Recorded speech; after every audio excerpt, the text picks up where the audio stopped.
Hello and welcome to Innovative Learning Process. Now we are going to take the test that has been conducted by GS World. This is General Science Test. आते हैं पहले question को देखते हैं. To detect the direction and range of an approaching aeroplane by means of radio waves, which instrument is used? A radar, lactometer, micropyrometer और machmeter. To detect the direction and range of an approaching aeroplane, यानी कि जो हमारा approaching आने वाला जो aeroplane है उसके रेंज को और डायरेक्शन को डिटेक्ट करने के लिए, पता करने के लिए रेडियो वेव्स का इस्तेमाल होता है. विच इंस्ट्रूमेंट इज यूज्ड, और उसमें कौन सा इंस्ट्रूमेंट यूज होता है? तो इसका आंसर होगा रडार. रडार का इस्तेमाल हम करते हैं. रडार का फुल फॉर्म है रेडियो डिटेक्शन एंड रेंजिंग. ये दूरी, कोण, वेग इत्यादि को तय करता है ये, इसलिए इसका उपयोग किया जाता है हवाई यातायात में या फिर और भी निगरानी के तरीकों में. दूसरा प्रश्न है which one of the following is are uses of multiple reflection of sounds, यानी कि मल्टीपल जो रिफ्लेक्शन होते हैं साउंड के उसका उपयोग है कहाँ कहाँ पे? मेगाफोन्स और loud hailers, horns, stethoscope, optical fibre. तो किन में इसका इस्तेमाल होता है? यानी कि multiple reflection of sounds, sound के रिफ्लेक्शन का उपयोग होता है, जैसे मेगाफोन्स और लाउड हेलर्स, हॉर्न्स इसमें होता है, क्योंकि ये साउंड वेव्स को चारों दिशाओं में बिना फैलाए हुए एक सीधी दिशा में ये भेजने का कार्य करते हैं. स्टीथोस्कोप, स्टीथोस्कोप में भी इसका उपयोग होता है. स्टीथोस्कोप क्या है? जैसे डॉक्टर जिसका उपयोग करते हैं हृदय की गति को सुनने के लिए, आला जिसको हम लोग बोलते हैं स्टीथोस्कोप. तो ये जो हृदय की आंतरिक ध्वनियाँ हैं, जैसे हार्ट, लंग्स या इंटेस्टाइनल ट्रैक्ट, इन ध्वनियों को सुनने के लिए जो इस्तेमाल किया जाता है स्टीथोस्कोप. और इसमें भी इसका मल्टीपल रिफ्लेक्शन ऑफ साउंड का प्रयोग होता है. ऑप्टिकल फाइबर इसमें नहीं होता है, क्योंकि यह एक डेटा ट्रांसमिशन की तकनीक है. ऑप्टिकल फाइबर को हम जानते हैं कि इससे डेटा को ट्रांसमिट किया जाता है, डेटा एक जगह से दूसरे जगह को भेजा जाता है. तो ऑप्शन 1 और 2, यानी कि इसका आंसर होगा ए. इसका आंसर होगा. अगला प्रश्न देखते हैं. As light travels from rare to denser medium it will have, यानी कि प्रकाश जब लाइट रेयर, विरल माध्यम से सघन माध्यम, रेयर टू डेंसर मीडियम में जाता है तो it will have increased velocity, decreased velocity, decreased wavelength. जैसे ये हमारा कोई मीडियम है एक, और प्रकाश की किरणें इधर से आई है, तो ये जब अगर मान लो कि ये है कोई इधर वायु था, ये वाला वायु मीडियम है, और ये जो इसके बाद वाला जो ये मीडियम है ये सॉलिड है, तो ये किरणें किसी एंगल पे ऐसे रिफ्लेक्ट करेंगी, मुड़ जाएंगी, कुछ एंगल के साथ में ये मुड़ जाएंगी. तो इनमें होगा क्या कि जब रेयर टू डेंसर मीडियम में जाएगी तो इंक्रीज्ड वेलोसिटी होगी, यानी कि इसकी वेलोसिटी जो है इंक्रीज हो जाएगी. नहीं, घट जाएगी वेलोसिटी।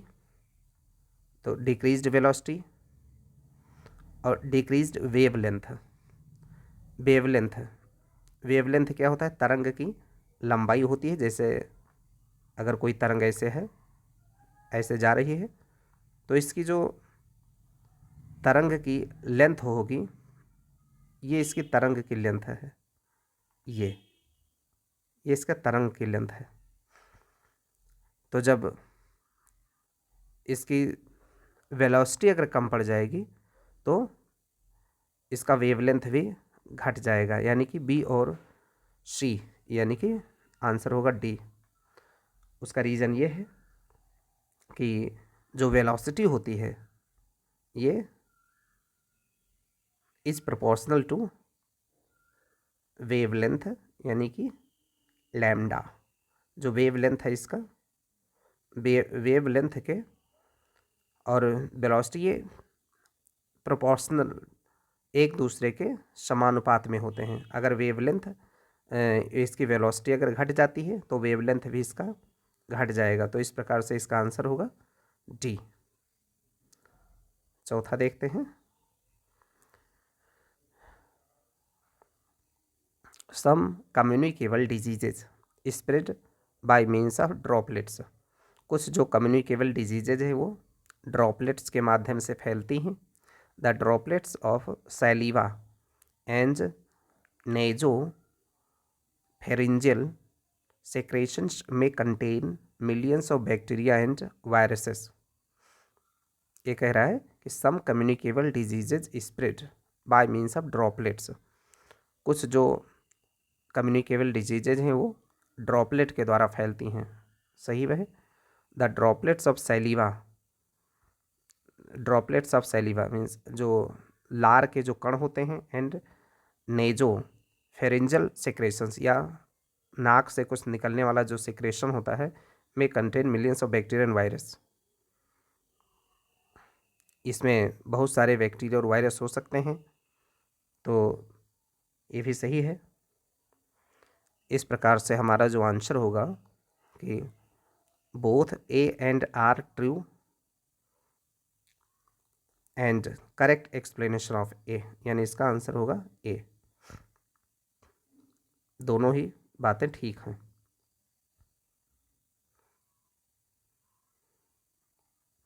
पांचवा प्रश्न, tuberculosis is a bacterial disease. जो टीबी ट्यूबरकुलोसिस है, ये बैक्टीरिया से होने वाला रोग है। Tuberculosis is mainly transmitted by droplet infection. और जो ट्यूबरकुलोसिस है ये मुख्य रूप से फैलता है ड्रॉपलेट इन्फेक्शन से। ड्रॉपलेट ट्यूबरकुलोसिस दरअसल एक बैक्टीरिया से होता है, माइकोबैक्टीरियम ट्यूबरकुलोसिस, उसके कारण से होता है। और ये फेफड़ों को, मस्तिष्क को, इसको प्रभावित करता है।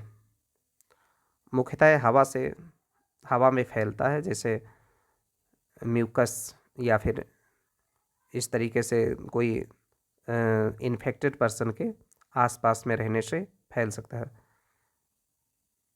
तो ये दोनों जो बातें हैं ये आपस में उनका एसर्शन और रीजन ये सही हैं, लेकिन ये उसका रीजन नहीं है।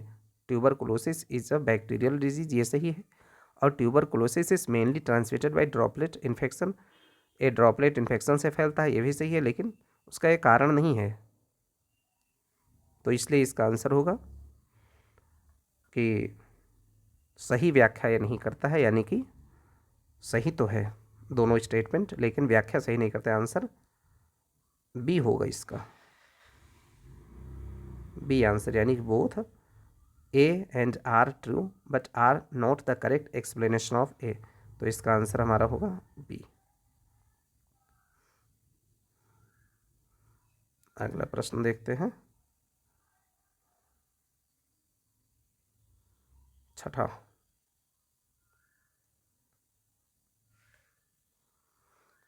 Antibiotic is given to treat और prevent the bacterial infection. Bacterial infection के लिए एंटीबायोटिक दिया जाता है। रीजन क्या है? Antibiotic stops the growth of bacteria, क्योंकि एंटीबायोटिक जो होता है वो बैक्टीरिया के इन्फेक्शन को, उसके ग्रोथ को रोकता है। तो ये दोनों आपस में सही भी हैं, और इनका उसका असर्शन का जो रीज़न है वो भी सही है, क्योंकि antibiotic stops the growth of bacteria, bacteria के ग्रोथ को रोकता है, और इसीलिए इसको दिया जाता है। Antibiotic is given to treat और प्रिवेंट द बैक्टीरियल इन्फेक्शन। तो इसका आंसर होगा ए, यानी both A and R true, and R is the correct explanation of A.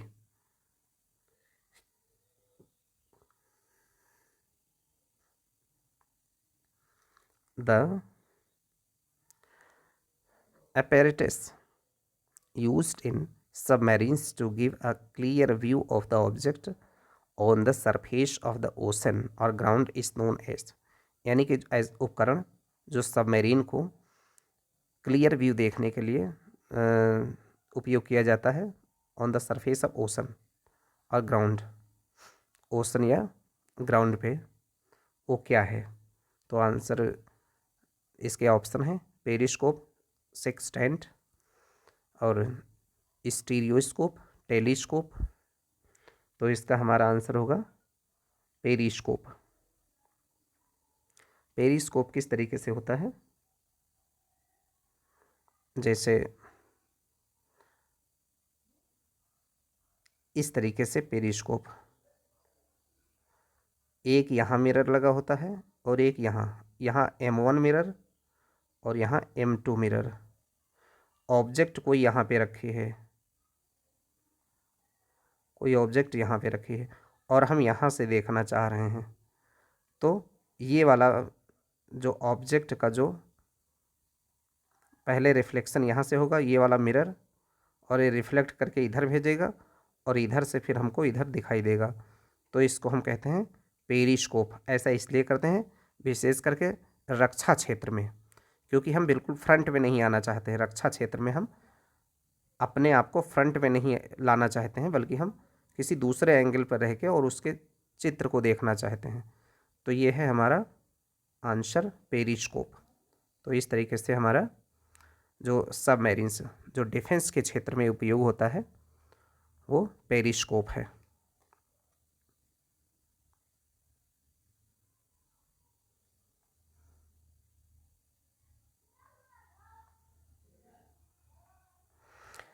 Which instrument is used for measuring pressure, sensitivity to pressure, compressibility? ये कौन सा instrument है जो pressure को नापता है, सेंसिटिविटी को नापता है, सेंसिटिविटी टू प्रेशर, और कंप्रेसिबिलिटी यानी दबाव को? तो ऐसा उपकरण हमारे पास कौन सा होता है? पीजोमीटर। इसका काम क्या है कि ये जो कोई लिक्विड होता है, लिक्विड उसकी ऊंचाई को नाप करके ये इन सब चीज़ों का पता लगाता है कि इसमें जो प्रेशर है वो कितना है, और सेंसिटिविटी टू प्रेशर ये कितना है, और कंप्रेसिबिलिटी ये कितना है। तो हमारा इसका आंसर है पीजोमीटर। पीजोमीटर ऐसा उपकरण है जो ये काम करता है खास करके जब ग्रेविटेशनल फोर्स के खिलाफ, जो ग्रेविटेशनल फोर्स से प्रेरित होकर के जो द्रव या लिक्विड जो अपनी ऊंचाई को प्राप्त करता है, उसी का ये मापन करता है कि कितना ये ग्रेविटेशन फोर्स के खिलाफ ये जा कर के ये द्रव ऊपर गया है, यानी कि उसका प्रेशर और सेंसिटिविटी ये सब चीज़ों को उसी से पता करता है। तो आंसर हुआ piezometer.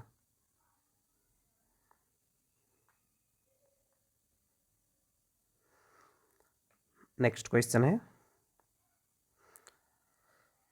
The main components of liquid petroleum gas LPG are. LPG का जो मेन कंपोनेंट क्या है? Methane, ethane, hexane, methane, pentane, hexane, ethane, propane, butane. तो हमारा जो की कंपोनेंट होता है एलपीजी में वो होता है ईथेन, प्रोपेन और ब्यूटेन। ईथेन होता है, प्रोपेन होता है और ब्यूटेन होता है,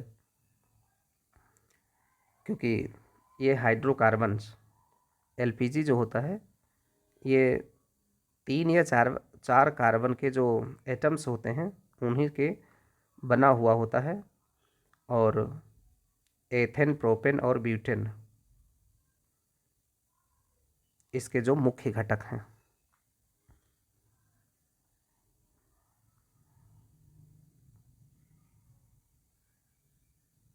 नेक्स्ट क्वेश्चन है, which one of the following device uses ultrasonic waves?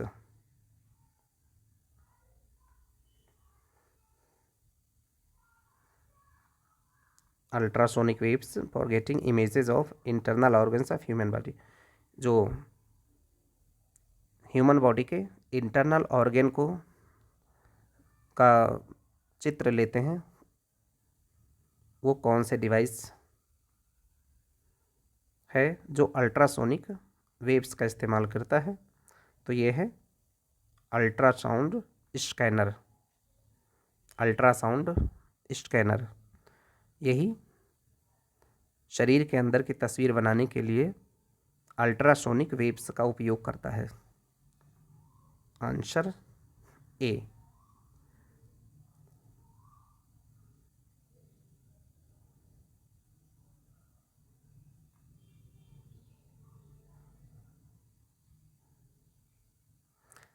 अगला क्वेश्चन है, lime stone is a raw material used by which of the following industry? किस इंडस्ट्री में लाइम स्टोन का प्रयोग होता है रॉ मटेरियल के जैसे? तो ये है सीमेंट। लाइम स्टोन यानी चूना पत्थर। Cement calcium carbonate. Lime stone क्या है? कैल्शियम कार्बोनेट का एक फॉर्म है। कैल्शियम कार्बोनेट जो केमिकल उसका जो फार्मूला होता है लाइमस्टोन, चूना पत्थर, इसका उपयोग हम करते हैं सीमेंट इंडस्ट्री में।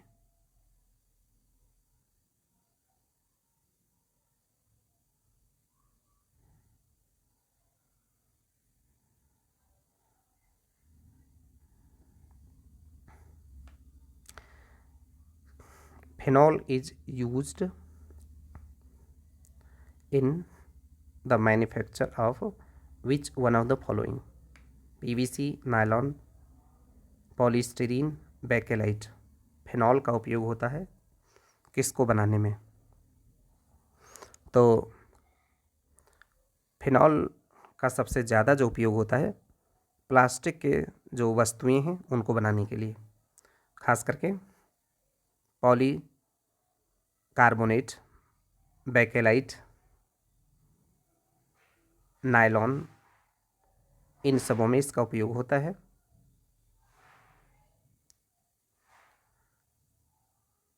बेकेलाइट। तो phenol is used in manufacture of bakelite.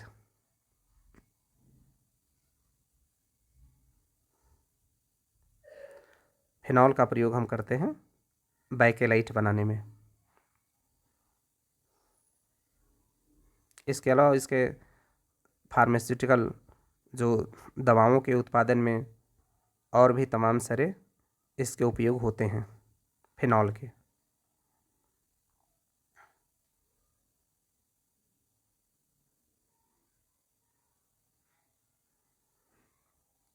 Next question है, which instrument is use to convert mechanical energy into electrical energy? जो मैकेनिकल एनर्जी है यानी कि जो एक मशीन की एनर्जी है उसको इलेक्ट्रिक एनर्जी में बदलने के लिए हम किसका इस्तेमाल करते हैं? Galvanometer, voltameter, dynamo, telemeter. तो इसके लिए हमारे पास है डायनमो। यानी डायनमो का उपयोग हम करते हैं जो मैकेनिकल एनर्जी है उसको इलेक्ट्रिकल एनर्जी में बदलने के लिए। और ये फैराडे के लॉ ऑफ इंडक्शन के रूल पर ये काम करता है। फैराडे के लॉ ऑफ इंडक्शन रूल पर डायनमो। और जस्ट इसके उल्टा, यानी कि हम जब काम करते हैं कि मैकेनिकल एनर्जी को इलेक्ट्रिकल एनर्जी में बदलने के लिए, तो डायनमो काम करता है। और इसी का जस्ट उल्टा, यानी इलेक्ट्रिकल एनर्जी को अगर मैकेनिकल में बदलना है तो उसके लिए मोटर काम करता है। Motor.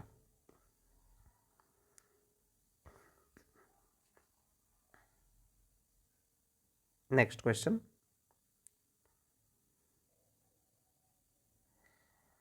if a person wants to increase the level of good cholesterol in his or her body, which among the following use advice? अगर कोई गुड कोलेस्ट्रॉल को बढ़ाना चाहता है तो उसे क्या करना चाहिए? Increase the use of trans fatty acids in diet. Trans fatty acid का उपयोग, stop smoking, consumption of omega 3 fatty acids. इसमें से क्या करना है? तो जो ट्रांस फैट्स होते हैं ये बैड कोलेस्ट्रॉल को बढ़ाते हैं, तो इसलिए इसका इस्तेमाल नहीं करना है। इंक्रीज द यूज ये गलत है, इसको डिक्रीज करना है, क्योंकि ये जो ट्रांस फैटी एसिड्स हैं ये बैड कोलेस्ट्रॉल को बढ़ाता है।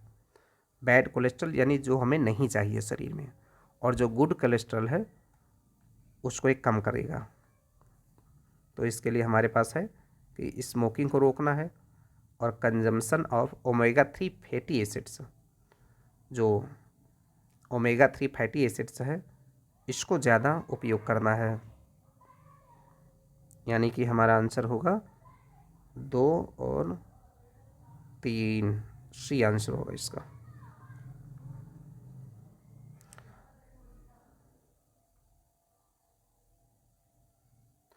What is print? Print means particle replication in non wetting templates technology. ये प्रिंट टेक्नोलॉजी एक पार्टिकल रिप्लिकेशन, इसके नाम से पता चलता है कि पार्टिकल को रिप्लिकेट करता है इन नॉन वेटिंग टेम्पलेट्स। ये नैनो कणों को, माइक्रो और नैनो पार्टिकल्स को डिजाइन और सिंथेसिस करने वाली टेक्नोलॉजी है। यानी कि जो माइक्रो और नैनो पार्टिकल्स हैं उनको बनाने के लिए इसका उपयोग होता है, और इसका कई क्षेत्रों में आज उपयोग हो रहा है, जैसे इलेक्ट्रॉनिक उपकरणों में और तमाम सारे, जैसे दवाओं के क्षेत्र में, यानी चिकित्सा के क्षेत्र में, खास करके जो आर्टिफिशियल ब्लड है उसको बनाने में, उसको सिंथेसिस करने में इसका उपयोग होता है। तो इसमें देखते हैं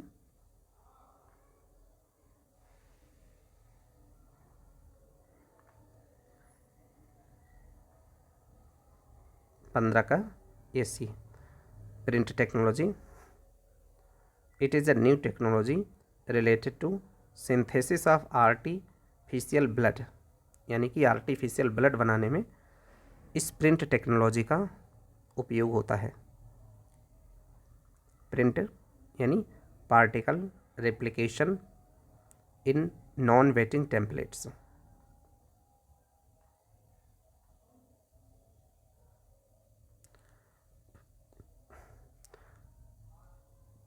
which instrument enabling blind to write. यानी कि जो ब्लाइंड पर्सन होते हैं उनको लिखने के लिए कौन सा इंस्ट्रूमेंट काम में आता है? तो ये है स्कोटोग्राफ। स्कॉटोग्राफ, ये अंधेरे में कोई लिख सकता है इसमें, और इसीलिए जो ब्लाइंड पर्सन होते हैं उनको लिखने में मदद करता है।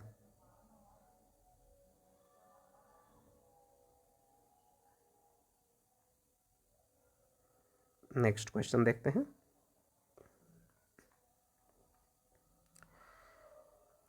Which instrument is used for studying sun और signalling by flashing the sun's rays. Sun का इस्तेमाल, सन यानी सूरज का अध्ययन करने या उसके फ्लैश, चमक, सूरज की किरणों की चमक को पता करने के लिए किसका इस्तेमाल होता है? तो ये है आवर ग्लास। आवर ग्लास कैसा है? जैसे बहुत पुराने समय में जब समय का ज्ञान ऐसे नहीं हो पाता था तो कुछ ना कुछ तकनीक विकसित किया गया था। जैसे आवर ग्लास में क्या था कि दो ग्लास इस तरीके से लगे होते थे, बल्ब टाइप के। यहाँ छोटा सा पैसेज होता था यानी कि निकास, इसमें रेत भर दी जाती थी ऊपर से, और ये रेत छन छन के नीचे आती थी, और इसका एक फिक्स पीरियड होता था, जैसे 1 आवर, कि 1 आवर में ये रेत नीचे आ जाएगी। और जब ऐसा हो जाता था, पूरी रेत नीचे आ जाती थी, तो पता चल जाता था कि अब 1 घंटे का समय बीत गया है। तो इस प्रकार से ये समय और सूरज के प्रकाश, सूरज के जो किरणें, उन सब का अध्ययन करने के लिए, या खास करके जब यात्राओं में समुद्र यात्रा पे जाते थे तो इसका इस्तेमाल प्राचीन समय में किया जाता था। तो हमारा ये है आंसर इसका, आवर ग्लास। इसको सैंड ग्लास भी कहते हैं, sand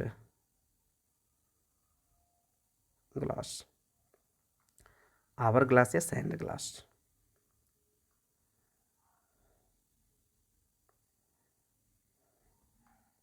An optical instrument in which patterns are produced by reflection of pieces of colored glass moved by rotating the tube।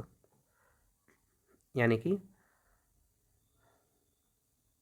Optical instrument है ये, कोई प्रकाश का प्रकाशिक उपकरण है, विच पैटर्न्स आर प्रोड्यूस्ड, जिसमें पैटर्न प्रोड्यूस किए जाते हैं, बाय रिफ्लेक्शन ऑफ, रिफ्लेक्शन के द्वारा, pieces of coloured glass moved by rotating the tube, tube को रोटेट करते हुए। तो ऐसा है क्लाइडोस्कोप। क्लाइडोस्कोप ये कैसा होता है कि जैसे मान लीजिए एक मिरर यहाँ पे हमने लगा दिया, ये एक मिरर है, और दूसरा मिरर यहाँ पे है, और उसके बाद में एक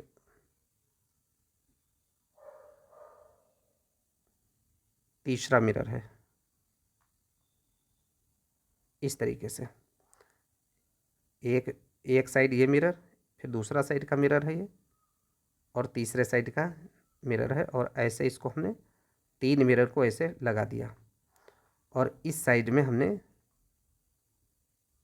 देखने के लिए जगह रख दिया, और यहाँ पे हमने छोटे छोटे कांच के टुकड़े डाल दिए, कांच के छोटे छोटे टुकड़े इसके अंदर। और जब यहाँ से हम देखते हैं, इस जगह से जब हम देखते हैं, तो जो कांच के टुकड़े हैं वो बार बार रिफ्लेक्ट करते हैं एक दूसरे से, इधर उधर पैटर्न बनाते हैं। तो यही है कि जब ये रिफ्लेक्ट करते हैं तो हमें कुछ पैटर्न दिखते हैं, रंगीन पैटर्न। और उसी की बात की जा रही है कि रोटेट करते हैं ट्यूब को। अगर इस ट्यूब को हम घुमा दें, इसको रोटेट करें, ऐसे इधर से रोटेट कर दें या इधर इसको रोटेट करें, तो इसमें जो पैटर्न दिखेगा वो बदल बदल के दिखेगा। इसको हम कहते हैं कैलाइडोस्कोप।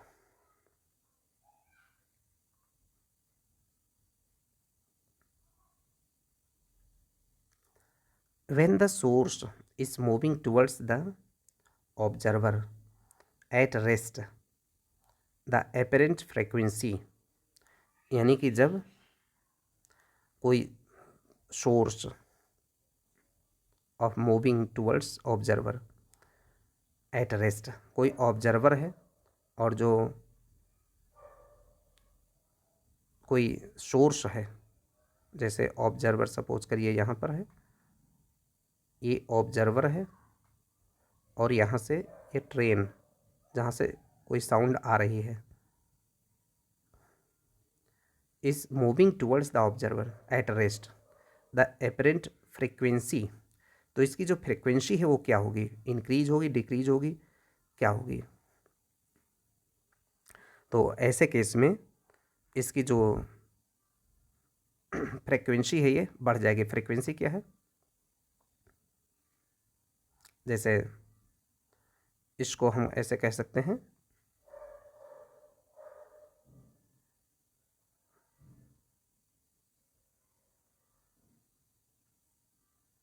ये फ्रिक्वेंसी है।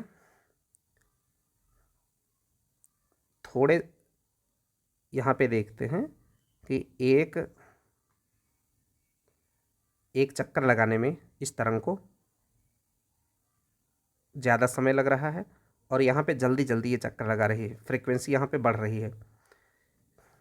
ऐसा इसलिए है क्योंकि ये डॉपलर का जो इफ़ेक्ट है, डॉपलर इफ़ेक्ट के अनुसार ऐसा है कि जब कोई साउंड वेव्स जब चलती हैं, अगर वो ऑब्जर्वर जो बैठा हुआ ऑब्जर्वर है यहाँ पे, उसके तरफ अगर कोई वस्तु आ रही है, जैसे ट्रेन इधर आ रही है, ट्रेन आगे बढ़ रही है, तो इसकी फ्रीक्वेंसी बढ़ जाएगी, जो साउंड की फ्रीक्वेंसी है वो बढ़ जाएगी। और जितना ट्रेन अगर दूर जा रही है तो फ्रीक्वेंसी उसकी घट जाएगी। तो हमारा इसका आंसर हो जाएगा कि फ्रीक्वेंसी विल इंक्रीज्ड अगर ट्रेन उस तरफ आ रही है तो।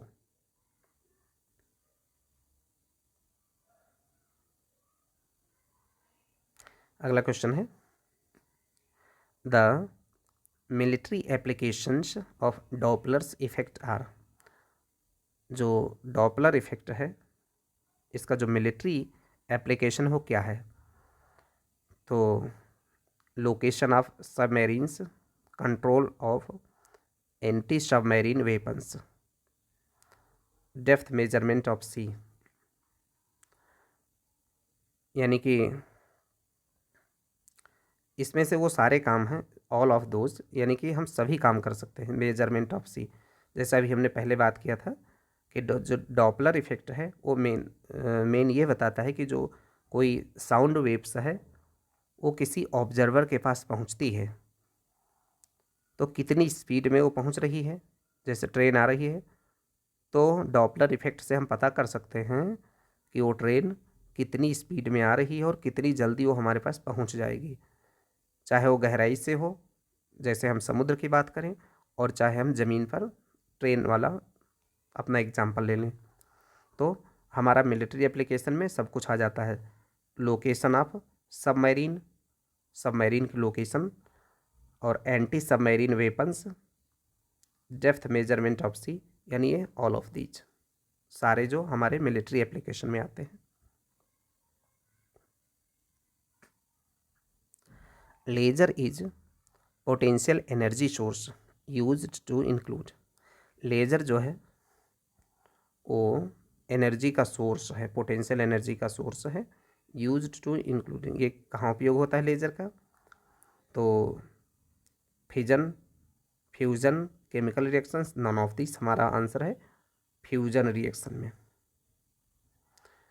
फ्यूजन रिएक्शन में इसको हम कहते हैं लेजर फ्यूजन, लेजर फ्यूजन कहते हैं, यानी कि इसका इस्तेमाल हम करते हैं फ्यूजन रिएक्शन के लिए। लेजर का इस्तेमाल हम करते हैं फ्यूजन रिएक्शन के लिए, खास करके जो इसको हम दूसरे शब्द में भी बोलते हैं इनर्शियल कन्फाइनमेंट फ्यूजन, चूँकि इसका काम होता है ड्यूटेरियम और ट्राइटेरियम के जो पेलेट्स होते हैं उनका उपयोग करके जो हमारा फ्यूल होता है उसको गर्म करने के लिए, और साथ साथ में उसको कंप्रेस करने के लिए, ताकि थर्मोन्यूक्लियर फ्यूजन को शुरू किया जा सके। तो लेज़र का उपयोग हमारा है फ्यूजन रिएक्शन में इसका हम व्यवहारिक उपयोग कर सकते हैं। जैसे एनर्जी एनर्जी के एनर्जी पैदा करने के लिए और भी बहुत सारे इसके काम लेज़र के होते हैं, लेकिन इसका मुख्य काम जो एनर्जी सोर्स फ्यूजन रिएक्शन में करते हैं। ध्यान रहे कि जो फ्यूजन रिएक्शन है ये एनर्जी का बहुत बड़ा एक सोर्स माना जा रहा है। जैसे हमारे सूर्य में फ्यूजन रिएक्शन होते हैं, जो हाइड्रोजन है ये आपस में फ्यूज होता है, मिल जाता है और ये हीलियम बन जाता है, H हीलियम बन जाता है ये। तो जैसे सूर्य बहुत सारी ऊर्जा का स्रोत है, उसी प्रकार से जो फ्यूजन रिएक्शन अगर हम कंट्रोल करके फ्यूजन रिएक्शन को हम शुरू कर सकें तो ये हमारे पास ऊर्जा का यानी एनर्जी का बहुत बड़ा स्रोत बन सकता है। और इसमें इस्तेमाल होता है हमारे पास लेज़र।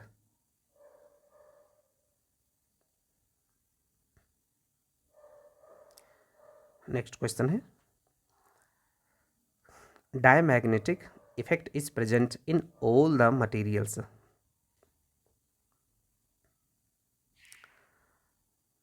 इसका रीजन है the applied magnetic field alters the orbital motion of the constituent electrons of the materials।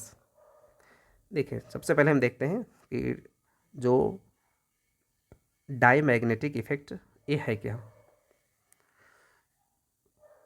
Diamagnetic substance वे होते हैं जो मैग्नेटिक फील्ड के द्वारा वो रिपेल कर दिए जाते हैं।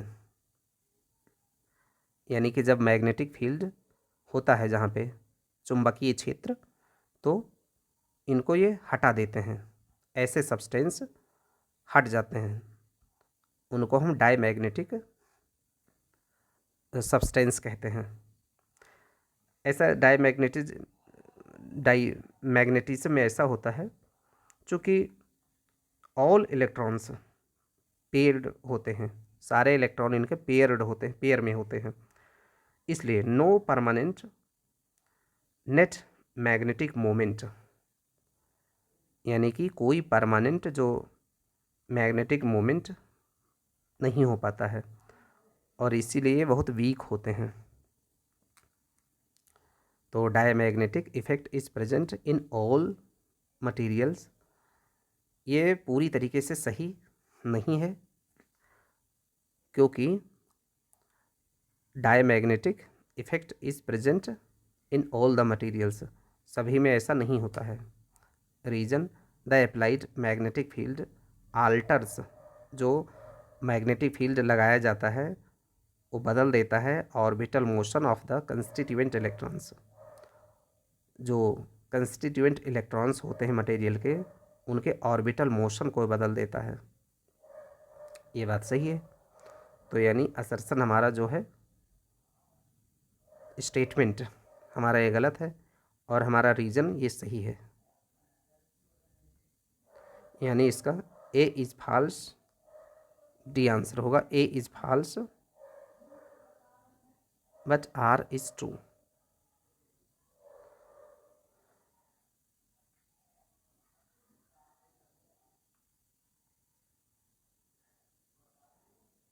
अगला क्वेश्चन है, soft magnetic materials can not be used for construction of cores for electrical machines.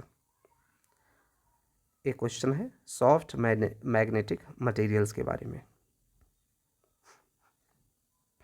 तो जो सॉफ्ट मैग्नेटिक मटेरियल और दूसरा होते हैं हार्ड मैग्नेटिक मटेरियल्स, इनको हम एक बार देखते हैं क्या हैं। जो सॉफ्ट मैग्नेटिक मटेरियल्स होते हैं उनको आसानी से मैग्नेटाइज और डीमैग्नेटाइज किया जा सकता है, यानी कि उनमें चुंबकत्व का गुण जल्दी ही पैदा किया जा सकता है, जल्दी उसको हटाया जा सकता है। जैसे कभी कभी हम देखते हैं कि कोई किसी चुंबक पे अगर किसी पतली सुई को खूब रगड़ते हैं थोड़ी देर तक, और उस चुंबक को हटा लेने के बाद में भी उसमें चुंबकत्व यानी कि अट्रैक्शन उसमें बना रहता है। ऐसा इसलिए होता है क्योंकि वो चुंबकत्व का गुण जल्दी समाप्त नहीं होता है। तो जिसमें जल्दी नहीं समाप्त होता है उनको हम कहते हैं हार्ड मैग्नेटिक मटेरियल्स। और जो सॉफ्ट मैग्नेटिक मटेरियल्स होते हैं उनमें चुंबकत्व जल्दी समाप्त हो जाता है, यानी कि जैसे अगर जब तक उनमें मैग्नेटिक फील्ड के रेंज में है तब तक वो मैग्नेटाइज हैं, और जैसे हटाया गया तो डीमैग्नेटाइज हो गए। तो जो जल्दी से मैग्नेटाइज और डीमैग्नेटाइज हो जाते हैं उनको हम कहते हैं सॉफ्ट मैग्नेटिक मटेरियल्स। और इनका उपयोग कहाँ पे होता है? ऐसे जगहों पे जहाँ पे जल्दी से फ्रीक्वेंट चेंजेज होते हैं, जैसे ट्रांसफार्मर हो गया, मोटर हो गया, जहाँ मैग्नेटिक फील्ड को जल्दी जल्दी बदलने की ज़रूरत होती है ताकि कम एनर्जी में इनका मैग्नेटाइज और डीमैग्नेटाइज किया जा सके। तो ऐसे क्षेत्र में इनका उपयोग होता है, जैसे ट्रांसफार्मर हो गया, मोटर हो गया। तो ये असर्शन कह रहा है soft magnetic materials can not be used for construction of cores for the electrical machines. Electrical machine में इसका उपयोग नहीं होता है, लेकिन ये गलत है क्योंकि सबसे ज़्यादा तो वहीं पे प्रयोग होता है। उसका रीज़न हमने बताया कि जल्दी से मैग्नेटाइज और डीमैग्नेटाइज हो जाते हैं सॉफ्ट मैग्नेटिक मटेरियल्स। तो असर्शन हमारा गलत है। रीजन इसका soft magnetic materials have relatively small and narrow hysteresis loop. इनमें जो हिस्टेरेसिस लूप होते हैं वो स्मॉल और नैरो होते हैं सॉफ्ट मैग्नेटिक मटेरियल्स में। बिल्कुल सही है, नैरो होते हैं इसलिए कम एनर्जी में इनको इनके लूप को बदला जा सकता है, यानी इनके दिशा को बदला जा सकता है मैग्नेटाइज और डीमैग्नेटाइज करने के लिए। तो रीज़न हमारा सही है और असर्शन गलत है।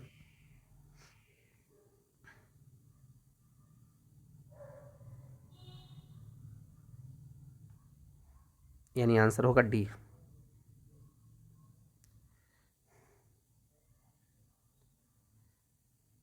D answer, A is false.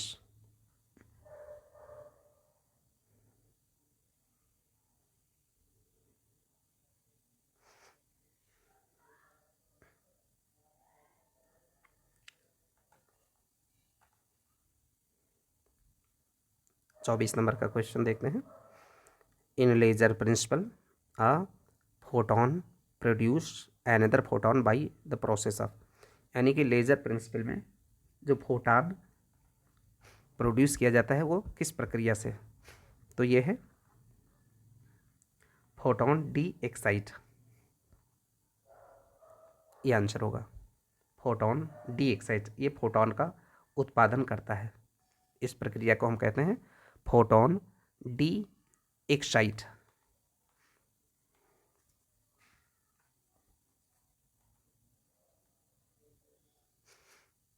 Next question है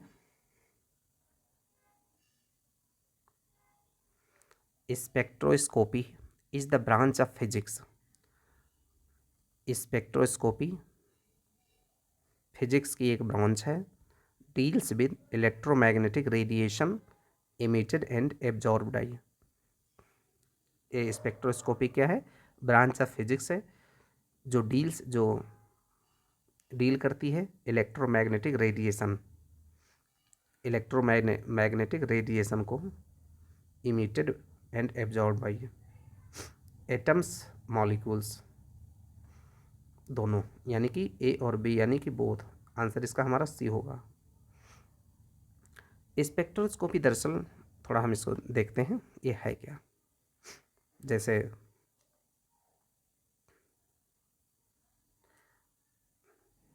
हमने एक प्रिज्म लिया, कांच का टुकड़ा, और इधर से हमने प्रकाश को डाला, और जब ये प्रकाश इधर से निकलेगी तो ये रिफ्लेक्ट होके ऐसे ऐसे जाएगी। और जब ये जाएगी तो इसके जो स्पेक्ट्रम है वो अलग अलग दिखेंगे, यहाँ पे ऐसे ऐसे अलग अलग इसके स्पेक्ट्रम दिखेंगे। इसी स्पेक्ट्रम को हम जब जांचते हैं तो इसमें हम देखते हैं कि जो वाइट कलर का था प्रकाश, वो यहाँ आके 7 कलर में डिवाइड हुआ है। उसके अलग अलग स्पेक्ट्रम होते हैं। जैसे ये हमारा मान लीजिए विजुअल रेंज है, जिसको हम देख पाते हैं, और बाकी किरणों को हम देख नहीं पाते हैं। तो उसमें हमारे पास 7 रंग बन जाते हैं। उन्हीं जो अलग अलग स्पेक्ट्रम उनके बनते हैं, उसी को डील करने का जो ब्रांच है वो है स्पेक्ट्रोस्कोपी। तो electromagnetic radiation emitted and absorbed by, जो एटम्स के द्वारा और मॉलिक्यूल्स के द्वारा जो उनको एब्जॉर्ब किया जाता है और एमिट किया जाता है, बाहर निकाला जाता है और उसको अवशोषित किया जाता है, उसी को हम स्पेक्ट्रोस्कोपी कहते हैं। तो इस प्रकार से हम 25 क्वेश्चन को देखे हैं, और इसके अगले पार्ट में हम फिर से इसके आगे के प्रश्नों को देखेंगे। Thank you.